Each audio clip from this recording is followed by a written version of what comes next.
When the world has got you down. And Alzheimer's sucks. It's an equal opportunity disease that chips away at everything we hold dear. And to date, there's no cure. So until there is, we continue to fight with the most powerful tool in our arsenal, love. This is Love Conquers Alls, a real and really positive podcast that takes a deep dive into everything Alzheimer's, the good, the bad, and everything in between.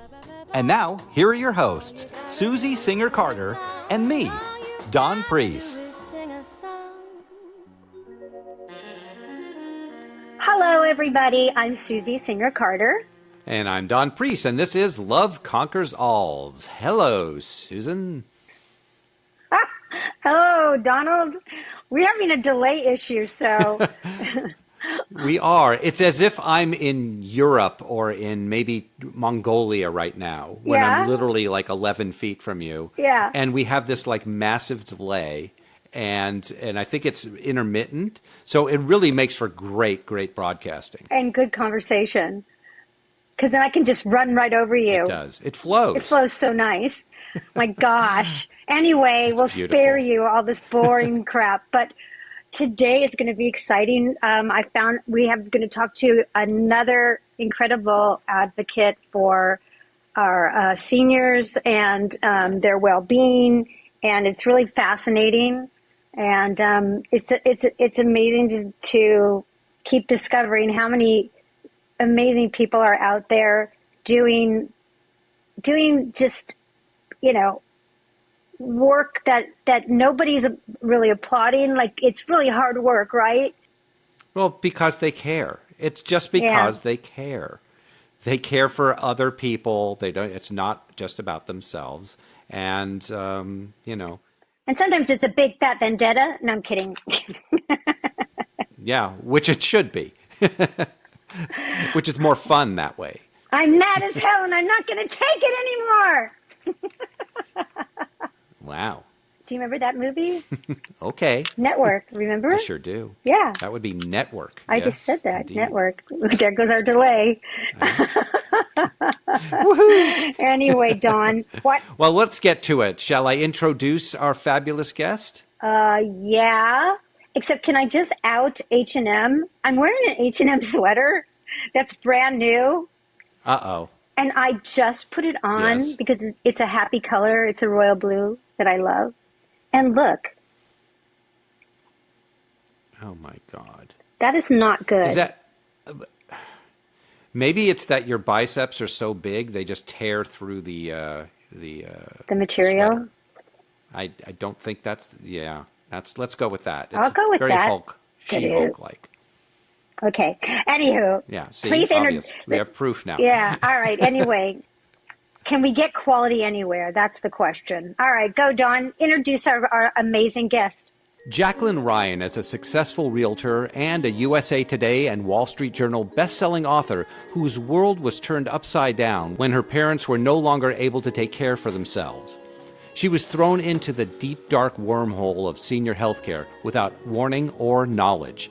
After caring for her dad for over 5 years and her mom under hospice care for 6 months, Jacklyn quickly learned the world of home healthcare agencies is riddled with what she calls inappropriate and unscrupulous scaretakers. Armed with her and others' powerful personal stories, plus extensive research on this undeniable problem, Jacklyn is sharing this life-changing information through her enlightening and often gut-wrenching book, Caregivers, Scaretakers, Exposing Fraud in Senior Care. A sought-after speaker, consultant, and workshop presenter, Jacklyn hopes to revise the process for those looking for appropriate and trustworthy care for their loved ones. And we're so looking forward to sharing her journey today with you. So, without further ado, let's say hello to Jacklyn Ryan. Hi, Dawn. Hi, Susie. Hi, Jackie. Hi, Jackie. So happy to have you on Love Conquers Alls. I feel like we're very kismet. I feel like, you call yourself a reluctant expert in the field of senior advocacy, right? And yeah. I second that emotion. Yes. So deeply, because I have become this staunch advocate and, unwittingly, right? Yes. Yes, we have our life, and then something happens, and it's a life-changing moment, isn't it? Yes, That it is. forever And says. either you embrace it like you and I, and which is and there's no judgment, either you do and you want to, and for me it's been a way of dealing with this situation that I just find incredibly shocking. Like I was sucker punched, by learning how our system really works. Horrible. um, and I just and the way for me to grieve my loss of my mom is to vindicate her a bit, and everybody else that has been in this situation, and you know hopefully By the time create. we're 20, 40, 30 years from now, somebody's going to be taking better care of us. Let's hope, God Yes. willing. So yes, and other people, I get it, will just go, I've done my job. I did well. And I also say that was you, whoever, if that's your choice, I applaud that too, right? Yes. Because that is not that maybe that's not your purpose, and that's okay. That's okay too. We all have to find out what lane we need to be in. And Yes. this for me feels good, and it sounds like it feels really good for you as well, Yes. because yeah, you wrote a book with a great title. I love titles, you know, caretaker, no, caregiver, scaretaker. Caretakers. So Yes. before we were recording, you said to me, we are both similar. We're almost doing things in parallel, but you're doing it from the inside and I'm on the outside. So explain what you mean. Well, I'm more focused on the home care agencies. My parents never went to a nursing home, so to speak, maybe rehab after the hospital. I saw enough of that there. But the home care agencies, it really is like the Wild West. It really still is. There's no regulatory oversight of these home care agencies. There's not. And I don't know how to open an agency. I guess I just could get licensed. Maybe I'll be background checked, but my workers are supposed to be background checked, but are they really? Mm-hmm.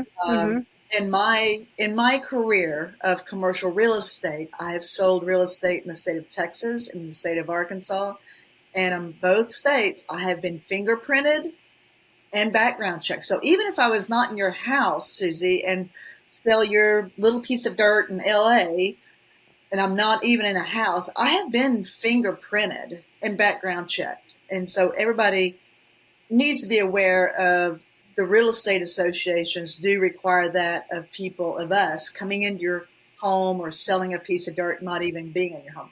However, the people coming into our vulnerable loved ones' homes to take care of them while they're sitting there incapacitated might not be background checked, and they are not fingerprinted in the state of Arkansas.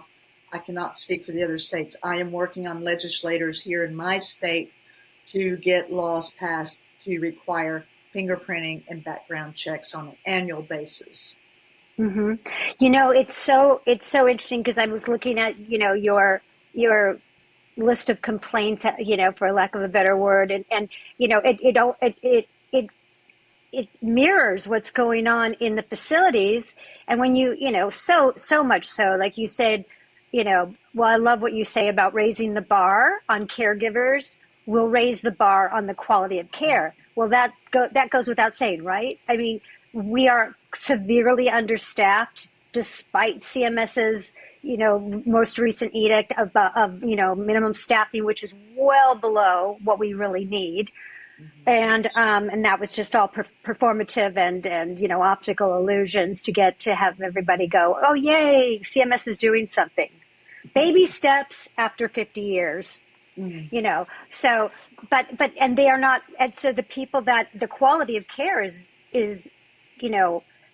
it's rare now because they're not being paid enough, because they're not given enough training, Right. and and that's what's going on. And the people that are very good at their job don't want to work there anymore because it's not a healthy place for them to thrive as caregivers, providers. Correct?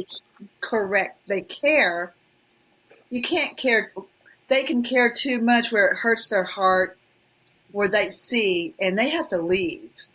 Mm-hmm. And so then our loved ones are in a place at the loss of somebody else to be taking care of them. And it's interesting, Susie, is I have two friends who are RNs who train nurses. So they are in the interim, not necessarily coming into a nursing home by no means. It might be into the hospital or to a doctor's or something, and they train the nurses. And I said, can you tell in the first few days whether these people really care or won't care? And they said, oh, yes, we can tell if they will care or won't care. Yeah. And if you're not in the care of humanity, go do something else. Go get in the numbers. Go do a desk job. Don't care for humanity then if you can't care. You said there's no oversight, or regulations for the home care industry. Now, when we're talking about facilities, nursing homes, and long-term care, we say there's no oversight and there's no regulations. But what we're really saying is there's some regulations, but there's no oversight and or very little oversight. And the oversight that's there is, again, to quote myself, is performative and optic. And for the most part, if there is any kind of, penalty that's happened because it's just blatant, it's at the best a slap on the hand and the cost of doing business for the people that are doing the infractions. Yes, an incident comes to mind. I have an elderly gentleman friend, and his wife had Parkinson's in a nursing home up here. And this 86-year-old man was setting traps in his wife's room. Now, what does that mean? So he's a sly dog. He's sly. So he would put a cup someplace on the table or something. Or he would put a pin someplace, and he'd come in the next day to see if the cup had been moved, to see if his wife had been changed, to see if she'd been given a cup of water. He was setting traps, this 86-year-old man, and he had a list of complaints. I said, I will go with you if you like, but I will go with you to talk to the administrator about that. So here's this 86-year-old man setting traps in a room. Right. Well, I don't doubt it. I mean, many people are completely cognitively, adept and have their wits about them. They may just have, a physical ailment that is impeding their functionality. But so are they? But is there no regulation then? Is what you're saying? Because I think that's what I've heard, is that there is no federal regulations on home care. That is so correct. Federal. It's state by state. Actually, and a gentleman I came across who owned one of the agencies I wrote about in my book, which he didn't know that at the time, and he was saying, he was the one that told me, there's no regulatory oversight on them, and I didn't know. Now, if the agencies accept Medicaid, then DHS might get involved. But what is DHS? Can you tell, just so in case someone doesn't know? Services, Adult Protective Services. And I'm going to bring up a picture of my dad for a example, because I called DHS after my dad had fallen at his house with his black eye and stitches in his head. And bless so his heart. I called DHS a couple times. They finally came out. They went down. They interviewed him. Of course, a caregiver was there. I don't know which one. But no, they did not file a report. No, it was okay. Hey, he's being fed. He's got a roof over his head. He said he's fine. So there you go. No, DHS would not do anything. No. In fact, in one of my chapters, DHS forcibly removed a 91-year-old woman from her home here in Fayetteville, Arkansas. Her 3 adult sons were out of state, a caregiver that was taking care of her had reported to DHS that this woman was, not well. Her home was very cluttered. She was not letting on to her sons probably how dire the situation is, or maybe she didn't even know how dire the situation was. But DHS had texted my friend that they were going to go by for a welfare check with the entire premises of having the police with this woman to remove his mother from her home. It took over 3 hours. How horrible is that for you knocking on the door and somebody with a policeman is going to remove you from your home? And they put her in a facility for about a week for observation, and then put her, as she called it, I went and saw her in a, quote, hellhole, and it was. And she seemed pretty cognizant to me, and it took about 3 weeks for her sons to come up here for a court date. They had to wait for the court date. There's no sense of them coming up until there was a court date to get custody of their mother and get her out of here as soon as possible. How is that possible? Can you explain that? Because so the state had custody of her at that point, but how does that happen? So what, a doctor reports the competency of this person. Is that correct? Yes, and okay. I joined the 3 adult sons at the court, and the judge was looking back at us like, why are these people here? Why are we here? Because this was not a typical neglect case. Here's the 3 sons. They're well off. They're out of state, Alabama, Georgia, Florida. I'm here locally, albeit maybe a little too late, but I'm here. And, she was in a place, she was so cognizant, actually, Susie. When I came in and brought her a couple of things, I brought her a little bear that was on her bed. The gentleman had mailed me a key, and I brought her a couple of things. And she says, oh, Jackie, well, can you bring me this and this and this and this? So I brought her the DVD player the next day so she could see Downtown Abbey or whatever. And then she says, no, take it all back because it'll be stolen. And I did. And the bear was gone within a week's time. So, yeah. So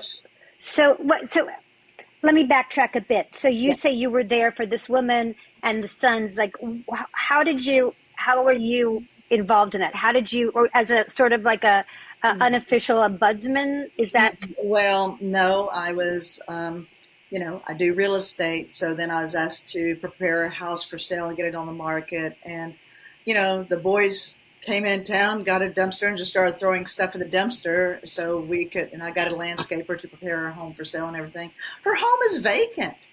There's no security, nothing. I mean, it's like over July 4th weekend, people know the home is vacant, and some kids had been doing some fireworks in her driveway or something over there in town, and the place had gotten overgrown.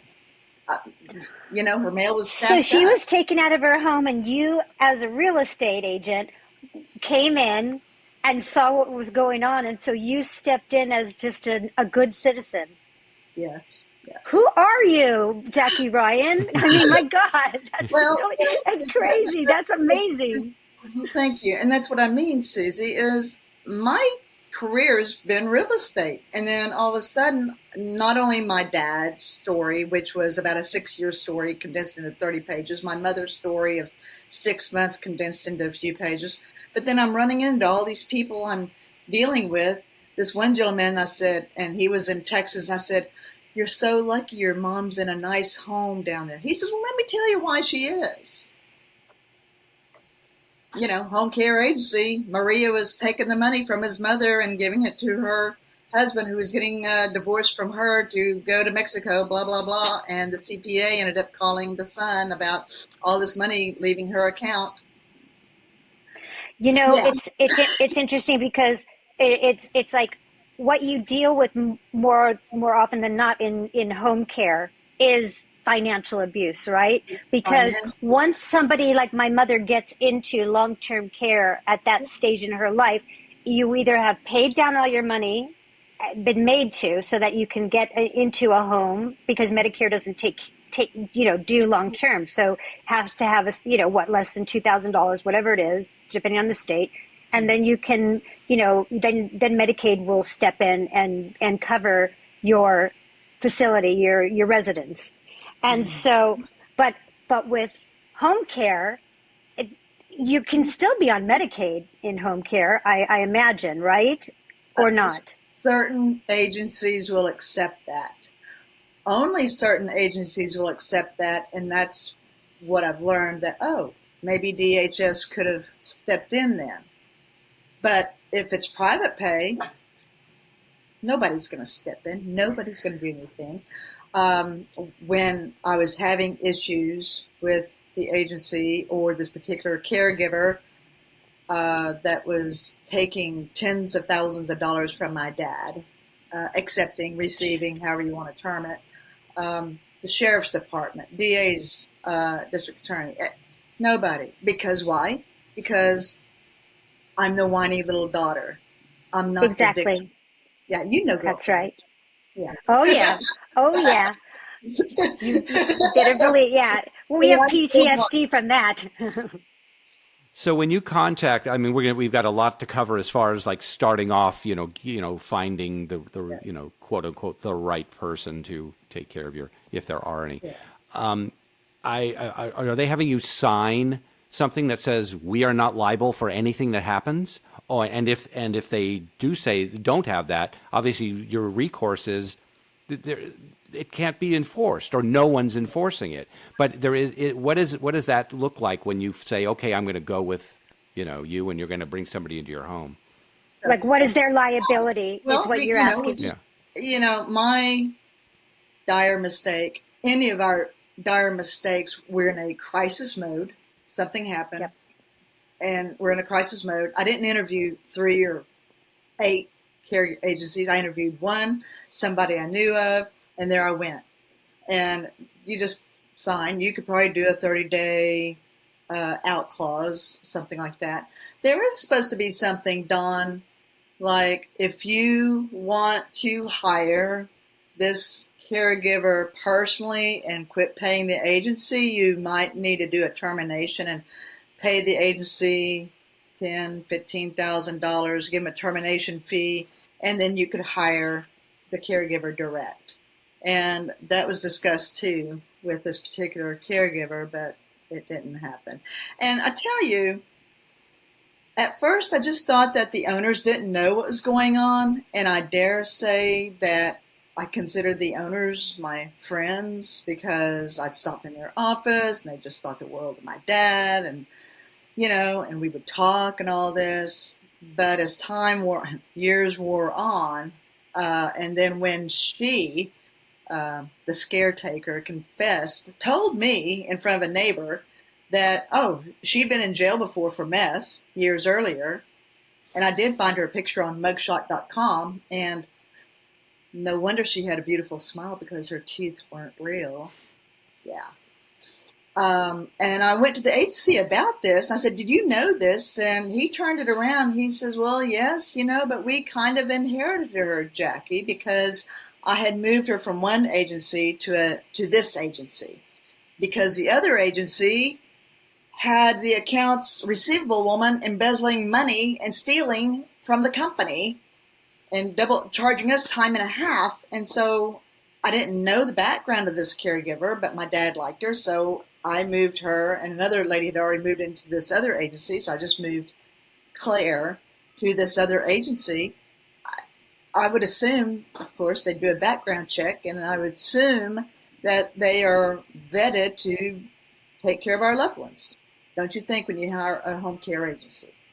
Yeah. Right. I mean, it's always so baffling to me, like the difference between opening a nursery school or an after school, child care center, whatever the case may be. You have to be vetted, you have to be licensed, you have to be, there's all kinds of regulations. You can be shut down, you can be arrested, and it really speaks to ageism because, it's like these are our precious children, which they are, but these are our precious elders.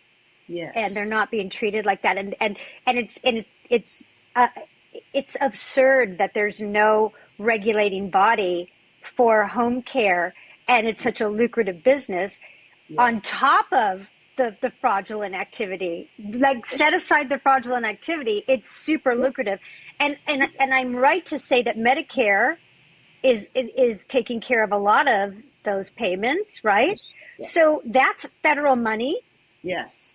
And that's And only why aren't they overseeing that? Because I'll tell you why, Jackie, because it's CMS and they don't care. They just check off the boxes. Check off the boxes. It's easier just to check off the boxes and go on down the road. Who knows? Who cares? And go on. Now, you touched on something, Susie, and what I'm working on for legislator is including daycare, teen facilities, disabled, and senior care. Why? Because that would hit the newspaper. There was a man at a juvenile delinquent teen facility, and then he moved from there to go to a daycare facility, and then he was picked up for molestation of a 3-year-old toddler girl at the daycare. Well, how was he at the daycare when he'd been at the teen facility before, and had he not been, maybe some of this doesn't come up. Maybe the background checks, of course, maybe doesn't bring up something. I don't know, but that's where you got to raise the bar on the caregivers or raise the bar on the quality of care, which comes in. Well, right. I mean, bad things are going to happen, but we do what we can to mitigate most of them, right? That's what the goal.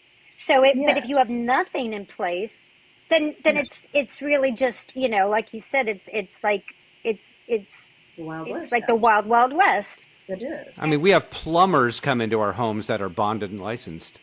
We have, it's like, that's what people, companies advertise. We're bonded and licensed. Plumbers, construction people, things like that. Or just coming into your home for a day or two, or whatever it is. Not taking care of anyone, just taking care of your plumbing. I know, and these people are bathing your loved ones. They are feeding your loved ones. And now I'm just going to say this number out loud because it's disgusting and despicable. But from your book, it's $37 billion is stolen each year from financial exploitation of seniors. And that's from the Consumer Financial Protection Bureau. So that's a fact. And and the fact that they are getting away with this. And it's just, it comes down to, oh, well, that happens. Oh, well, it happens. Yeah. Because what can you do? No one's really caring because it's no skin off their nose, and it just costs more and takes more time to investigate. Am I right or am I wrong? Well, look, it doesn't everything boil down to money? Yes. So, okay, even your CNAs, I don't know, how much are your CNAs being paid in California? Maybe, I think they just, maybe 17 to $18 to $19 with no benefits, and and being overworked. Yes. With too many people, they have too many people to care for, and so they are burnt out or having moral injury, and so we've had an exodus of caregivers, providers. Well, and there is a difference. So I was asking about your CNAs. CNAs in a facility here maybe start at $13 to $15 an hour, possibly. These caregivers, though, and this is the difference. A caregiver is not a nurse's aide. A caregiver is there for companionship, to help, to assist, to possibly clean and cook a little bit. But they are not a nurse, and they are not even a CNA. No, they are just caregivers. So our caregivers in the state of Arkansas may make $10 to $12, $13 an hour, while the agency makes around $22, $25 an hour. Wow.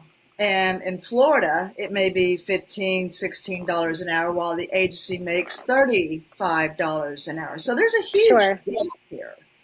And it's like, who would want to work anywhere? Who would want to work for $12 an hour or under a going wage at McDonald's, at Walmart, or someplace, and getting a hiring bonus instead of working, sitting with an old person all day long and watching the westerns with them, and they're going to be gripey, and you got to clean them up sometimes or something, but you don't get paid a whole lot. But hey, maybe you feel entitled, and so you start looking around their house to see what you can get and start manipulating them to see how much money you can get from them.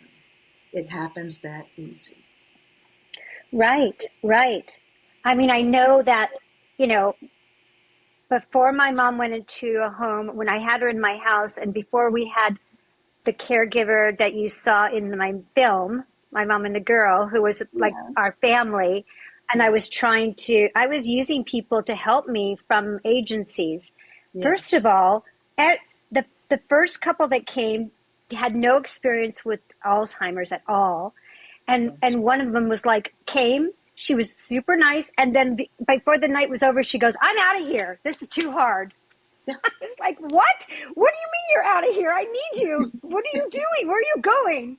And she was like, You had told the agency your mother had Alzheimer's. So they sent somebody in theory who was, dealt with that before. But no, not at all. And literally left. It was night. It was like 8:00 at night. And she says, "I'm done." I called the agency. I was like, your caregiver just left. And my mom wasn't a bitch. My mom was, so she had probably, sundowners or whatever. And she was probably being a little bit agitated. And she was like, I can't, which is fine. But it's like, you're sending this woman to I'm depending on her. Yes. And you can't. Just leave? She just left. No, that happened with a girl named Kelly, and she was kind of a funky girl. She had dreads, and Dad liked her, and she cooked a good omelet and this and that. And she was around for maybe 4 or 5 months, and then I was on the phone to her, and then I was on the phone to I was out, and I said, "What?" She left, and it's like, I gotta go. I mean, all of a sudden, this girl left. She left. And it's like, what? And left your dad alone? Yeah, left him alone. Yeah. Yeah. So alone. It's just crazy to me. So what, in terms of your advocacy, so I know it's state to state, but because, anybody over 65 is going to be on Medicare, and that is federally funded. And we pay for that. That comes out of how much we make through our life, right? So how do you think, what are you going to propose to Congress or to your state, to say, this is what, is that an angle that you're going to take to say, where are you guys? We shouldn't be having to do this. I have been working 3 years on a couple of local legislators, and let me tell you the process in any state. I spoke with a lady in California the other day. She's trying to get a hold of one of her state senators. I said, no. You have to go to your House of Representatives first. So the House of Representatives have smaller districts than the senators. The House of Representative man that I was working with is now a state senator. Being in real estate, I had a lot of real estate locations for him to put his sign out to advertise for him to become, a House of Representative and then a state senator. And his sister's got ALS. Hey, we can relate. We need some help. And then he's in office, and he's just okay, thank you very much. He's gone, whatever. So that's fine. Who I was in contact with the last 6 months, though, is our Arkansas Association of Alzheimer's policymaker. His name is David Cook. So he and this particular legislator got a law passed about requiring law enforcement to take a couple of continuing education classes when they're renewing, I guess, their license in law on how to deal with people with Alzheimer's. That's awesome. So Yay. But it's because I That's found, awesome. Yeah. yes, the Alzheimer's Association, AARP, they keep changing people. I haven't gotten anywhere there. So I am working with this David Cook of the Arkansas Alzheimer's Association. He's got my book. He's got more stories I keep sending him because stories are never ending. More people are coming to me about what to do and everything. And so I am requesting, and it's got to go through a family committee first. It's got to go through a committee, then it goes through the House to get the support of the House, and then it would pass the Senate, and then it would become law. So that's the process, and it may take a year. They just had a session last fall. Now we're going to be into a physical session. So it may be another year, but I will. This is my sole mission, is to get this law passed to have all caregivers of humanity to be fingerprinted, our fingerprints Vetted. Yeah. fingerprinted, and it's called FBI Rat Back. It's an ongoing real-time background check. And how did I find out about that? Oh, I was renewing my broker's license in the state of Texas, and I got to fill out extra documentation about FBI Rat Back, and it's an ongoing real-time background check. It's like, yeah, okay, whatever. And it's like, what is this? And why did this happen?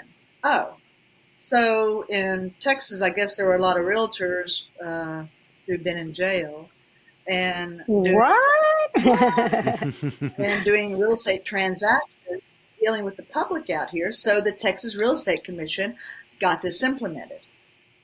Okay, great. How about we get this implemented for caregivers?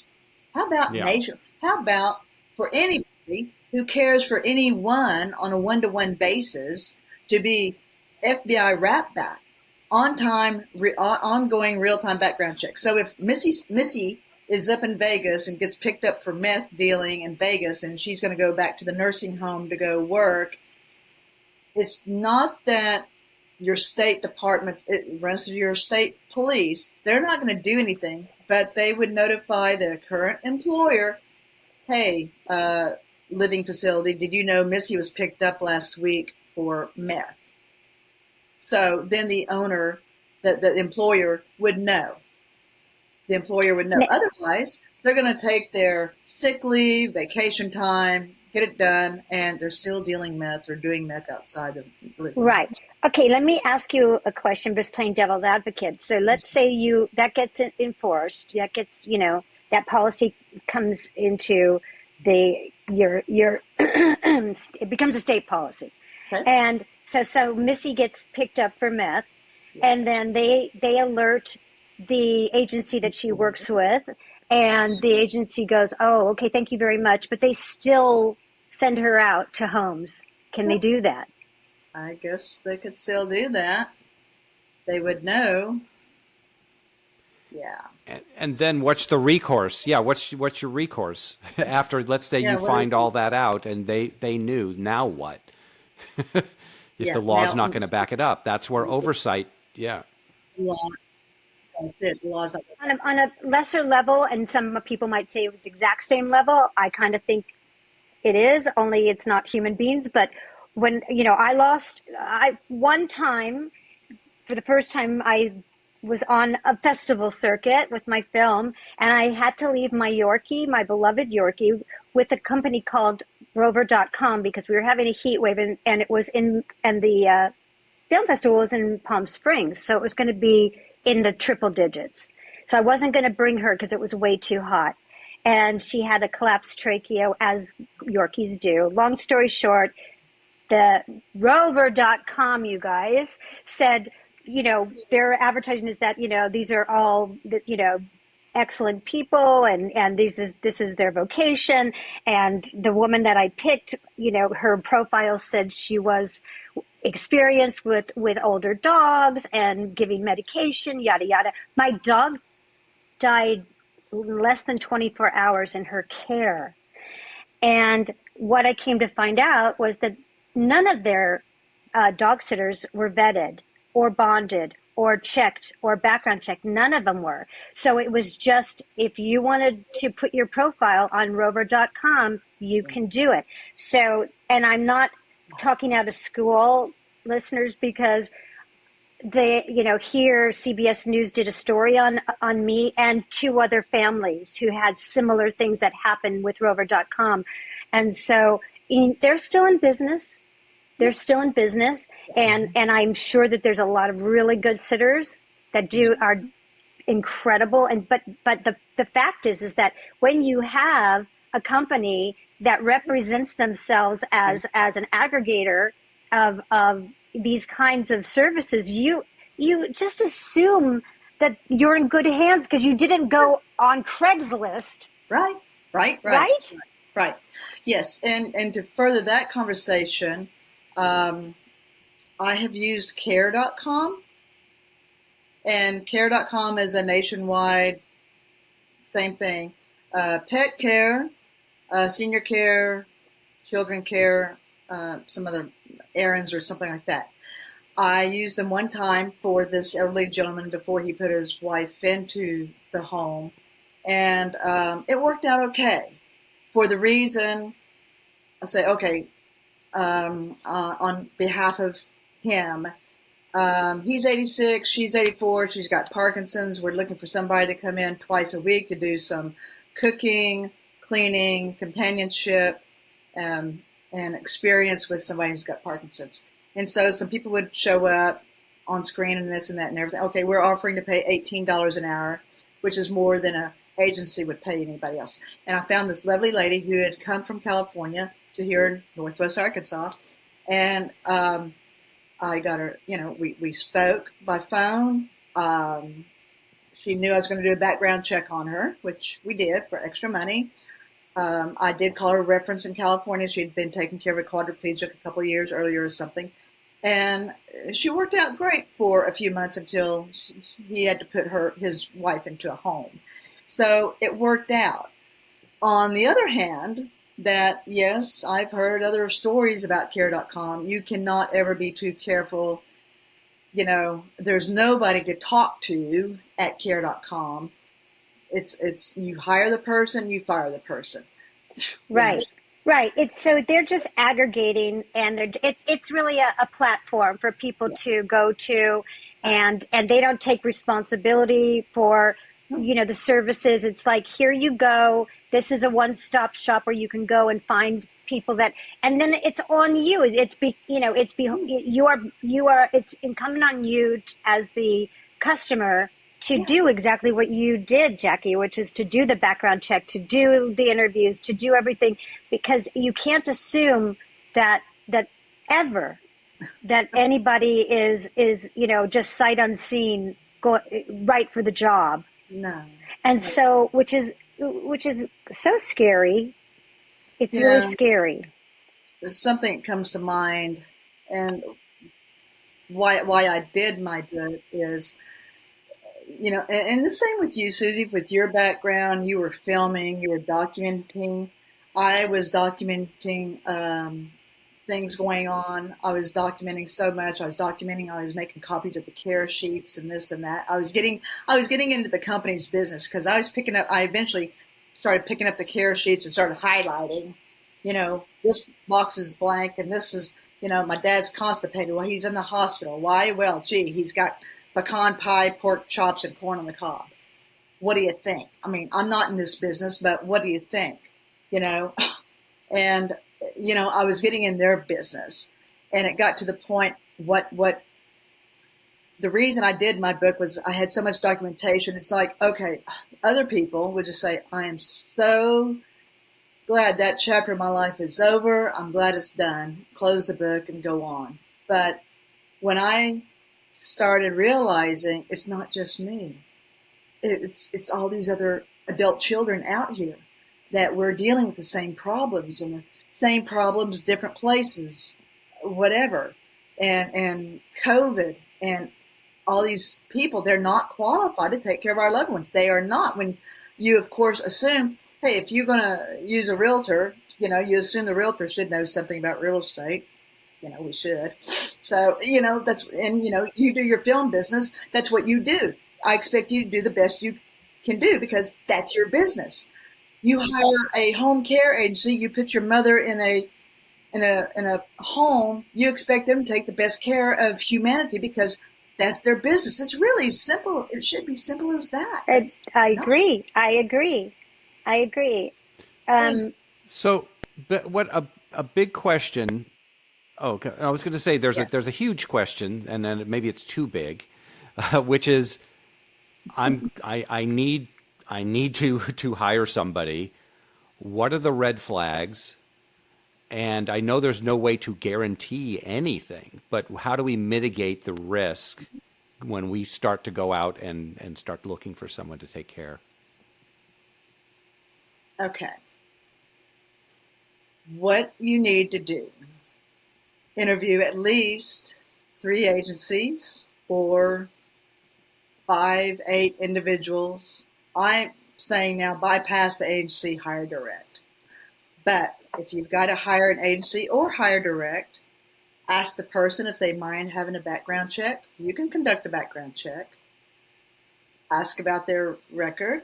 Ask them, what would you do if my dad had a temper tantrum and threw a glass of milk on the floor? How would you respond to that? Or how would you respond if my mother says there's people in her house and this little girl keeps running around the room in here? How do you respond to that? And that was a very good qualifying question because I was asking that of some of these people for this Parkinson's lady, and somebody say, oh, well, that's just not real. We won't look at that or something. Well, it is real. It is real to them as you and I speaking. And, that's right. And it doesn't matter if it's nothing to argue about. This other lady who's in a home right now, she would say, well, how's your dad? And I say, he's fine. He's out there checking the cows and he's going to go fishing tonight. He's been dead for 4 years. Does it matter to her? I mean, just go along with it. That's right. The correct answer. So those are kind of some flags there. Also, Dawn, I felt grateful. And so, I won a pot of money of $60 one night at a elk club or something. And Claire came by and I said, hey, here's you an extra 30. Oh, really? I'm going, yeah, here, enjoy. I really appreciate your help. And she took the money. She's employed by the agency. They're not supposed to accept money. Oh, she shouldn't have accepted money from me. Okay. Right. And so that, I didn't know. I was just grateful that, and that's part of the story. And that's something else is Claire, 1, she showed up. 2, she showed up on time. 3, she was engaging, had a bright smile. And it's like, oh, she's fantastic. Because when I hired, before, even through the agency, the same agencies, somebody show up, they might show up late, they might not show up, so I was really excited. And this woman, I felt like I had a new best friend. But, it's right. All a freaking business. It's a business. I did not keep her at arm's length because I was just so excited that she took care of Dad. Dad liked her. Dad liked her a lot later. Not fight that either. So, to answer your question, Dawn, those are some flags. Say, if you do hire them and you want to give them an extra $50 and they are employed by an agency, see if they accept it or not.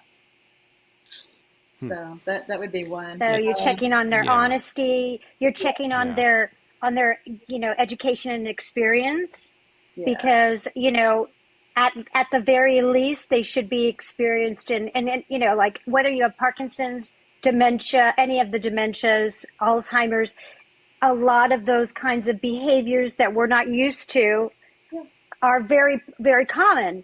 Yes. And if you don't know how to deal with them, if someone's seeing something and having a hallucination and seeing there's a little fire in the corner. You got to go, I'll get it. Let me get that out right now. And you turn that light off, or you cover it with a piece of paper, whatever it is. Yeah. So if they don't know that, that's just basic.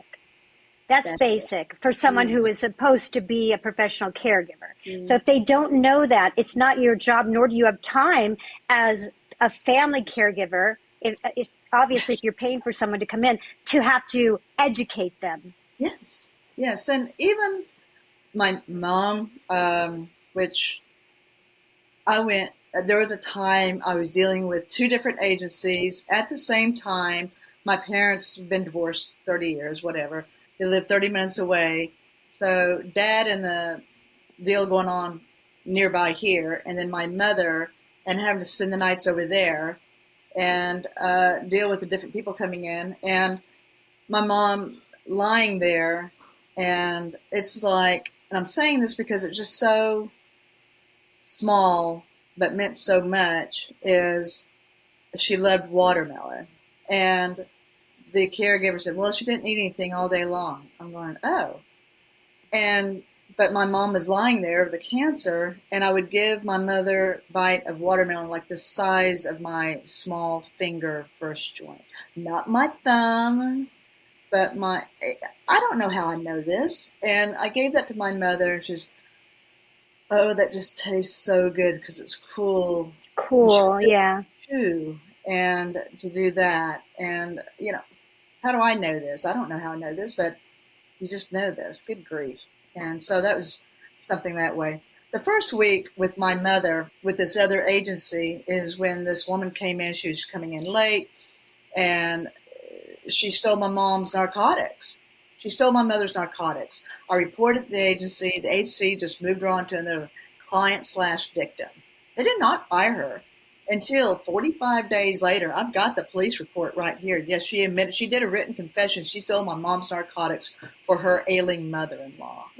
Oxycontin. She was selling it out there, and no, there was no recourse for her. That's another big problem too. Narcotics. Is narcotics, and a lot of caregivers that are not on the up and up.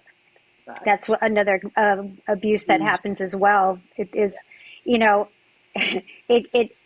it goes, look at, we're almost an hour into this conversation, and I feel like we just started it, and it really speaks to what you call the wormhole of healthcare, because it really is a wormhole. Yeah. And I played whack-a-mole. Like, there's like wormholes everywhere, and I was playing whack-a-mole for a full year last year, and I was like so exhausted and so sad. And so disillusioned. Yes. And, and I think that it's going to take a lot of me's, a lot of you's, a lot of everybody's to make a huge collective change, because, and really bang the drum really loud, because, just looking at the picture of your dad, your sweet dad with those bruises and the stitches, and which, listen, people fall, I get it. Yeah. But, it should be treated as something terrible. It should be like, very, very, I mean, I don't know if you know this, but, or maybe the listeners don't, falls, bed sores, those are never events.